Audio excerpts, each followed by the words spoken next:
A parallel plate capacitor of capacitance C is charged to a potential V by a battery. Q is the charge stored on the capacitor. Without disconnecting the battery, the plates of the capacitor are pulled apart to a larger distance of the separation. What changes will occur in each of the following quantities? Will they increase, decrease, or remains the same? Give an explanation in each case. A. Capacitance, B. Charge, C. Potential difference, D. Electric field, E. Energy stored in the capacitor. तो देखिए बच्चों, यहाँ पे हमको एक question दिया है कि एक कैपेसिटर है जिसकी कैपेसिटी C है और जिसको V वोल्ट से जोड़ा गया, उस पर Q चार्ज स्टोर हो गया। ये बच्चों हमने उसकी इनिशियल सिचुएशन को बनाया है, ये इनिशियल कंडीशन है, ठीक है। अब उन्होंने कहा कि हमने क्या किया, इसकी वोल्टेज को कनेक्ट रखा और इसकी प्लेट्स के बीच की डिस्टेंस को बढ़ा दिया, ठीक है, कुछ ऐसा कर दिया। तो हमको बताना है कि इसकी capacitance, charge, potential difference, electric field और एनर्जी वो कम हो जाएगी या ज़्यादा हो जाएगी, इस पे हमको विचार करना है हर केस में, ठीक है। तो ये इनिशियल कंडीशन का डायग्राम बना है और ये फाइनल कंडीशन का डायग्राम बना है। अब देखिए बच्चों, इसको हम कैसे करेंगे। तो आपको पता होना चाहिए कि जब कोई पैरेलल प्लेट कैपेसिटर होता है तो उसकी कैपेसिटी का फार्मूला होता है एप्सिलॉन 0 A/D, ठीक है। अब सोचो, तो फाइनल कैपेसिटी कितनी बनेगी, ये बनेगी एप्सिलॉन 0 A और इनके बीच की डिस्टेंस D डैश। सिंपल सी बात है कि कैपेसिटी जो है वो किस पे डिपेंड कर रही, बताओ। C डिपेंड कर रहा 1/D पर, मतलब प्लेटों के बीच की डिस्टेंस पर। तो अगर डिस्टेंस को बढ़ा दिया प्लेटों के बीच की, तो क्या होगा, कैपेसिटी डिक्रीज हो जाएगी, क्योंकि D बढ़ रहा है इसलिए C क्या होगा, डिक्रीज होगा। तो लिख देंगे यहाँ पे D इंक्रीजेज, सो कैपेसिटी डिक्रीजेज। तो कैपेसिटी डिक्रीज हो जाएगी, क्यों, क्योंकि C उसका डिक्रीज हो रहा है, क्यों, क्योंकि उसका D इंक्रीज कर, उनके बीच की डिस्टेंस को बढ़ा दिया गया। पहला आंसर हो गया। दूसरा बच्चों, बात की जा रही चार्ज की। तो भाई पहले केस में चार्ज कितना होगा बताओ हमको, Q बराबर होगा CV। Q बराबर क्या होगा, CV। बच्चों राज की बात यह है कि वोल्टेज को जब आप बैटरी को नहीं हटाएंगे तो पोटेंशियल डिफरेंस प्लेट्स के बीच का वही रहेगा। अच्छा, जब पोटेंशियल डिफरेंस वही रहेगा, इसका मतलब यहां पे भी पोटेंशियल डिफरेंस V ही रहेगा। तो यहां का जो चार्ज Q डैश होगा वो क्या होगा, C डैश V, और C डैश की जगह क्या आएगा, देखो एप्सिलॉन 0 A/D है डैश इंटू V। जब यहां पर C डिक्रीज कर गया है तो इसका मतलब Q भी क्या हो जाएगा, डिक्रीज हो जाएगा। क्यों, क्योंकि पहले C ज्यादा था तो C इंटू V बड़ी वैल्यू आएगी, बाद में C कम हो गया। देखो Q किस पे डिपेंड कर रहा है, C पर, क्योंकि V तो सेम है दोनों केस में। तो इसका मतलब अगर हम सेकंड केस की बात करेंगे, B पार्ट की, ठीक है, तो D increases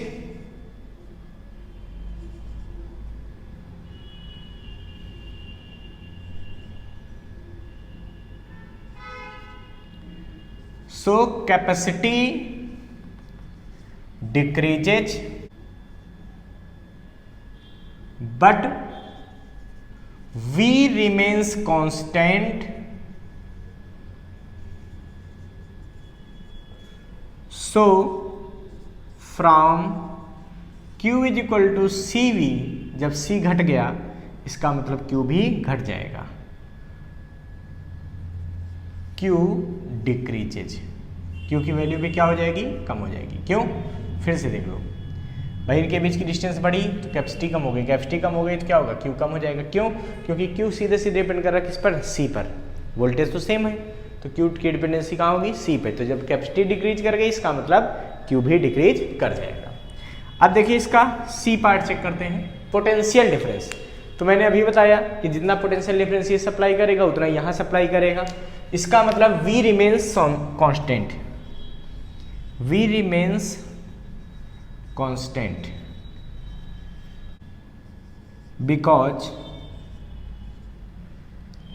capacitor is connected to same battery same source से जुड़ा हुआ है, इसलिए V क्या होगा, कांस्टेंट होगा। अच्छा, अब बच्चों इसमें डी पार्ट की बात करते हैं। डी पार्ट की बात क्या करें, electric field between the plates. E बराबर क्या होता है बच्चों बताओ, ई बराबर होता है V अपान डी। तो देखो यहाँ पोटेंशियल डिफरेंस V था और इनके बीच डिस्टेंस D थी, ठीक है।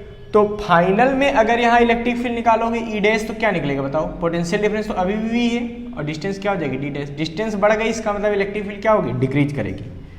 तो V same but D increases, so E is also decreases. E भी क्या हो जाएगा, E भी डिक्रीज हो जाएगा। क्यों, क्योंकि ये चीज़ बढ़ रही है ना, ये चीज़ तो कांस्टेंट है, तो E प्रोपोर्शनल टू 1/d हो रहा है। तो D बढ़ रहा है, इसलिए इलेक्ट्रिक फील्ड क्या होगी, घटेगी। प्लेटों के बीच डिस्टेंस बढ़ा दी गई ना, इसलिए उनके बीच इलेक्ट्रिक फील्ड क्या होगी, घट जाएगी, ठीक है। अब देखो बात आती है ई पार्ट की, एनर्जी स्टोर्ड इन कैपेसिटर। तो भाई इस केस में एनर्जी कितनी स्टोर होगी बताओ, हाफ CV²।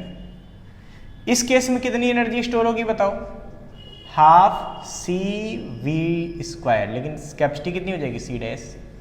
अब सोचो यहाँ पे U जो है वो सीधा सीधा किस पे डिपेंड कर रहा है, C पे, जब तक V कांस्टेंट है। तो अगर V कांस्टेंट है, अब E वाला पार्ट करने जा रहे हैं, ठीक है। For V constant from U बराबर half CV², U depends on C। U किस पे डिपेंड करेगा, C पे। और व्हेन D इंक्रीजेज, देखो प्लेटों के बीच की D को बढ़ा दिया था, डिस्टेंस को बढ़ाने से उसकी कैपेसिटी क्या हो गई थी, डिक्रीज हो गई थी। तो C डिक्रीजेज, सो U आल्सो डिक्रीजेज। इसका मतलब U भी क्या होगा, डिक्रीज करेगा। So potential energy also decreases. ध्यान रखना कि यहाँ पे पोटेंशियल एनर्जी भी डिक्रीज कर जाएगी, ठीक है।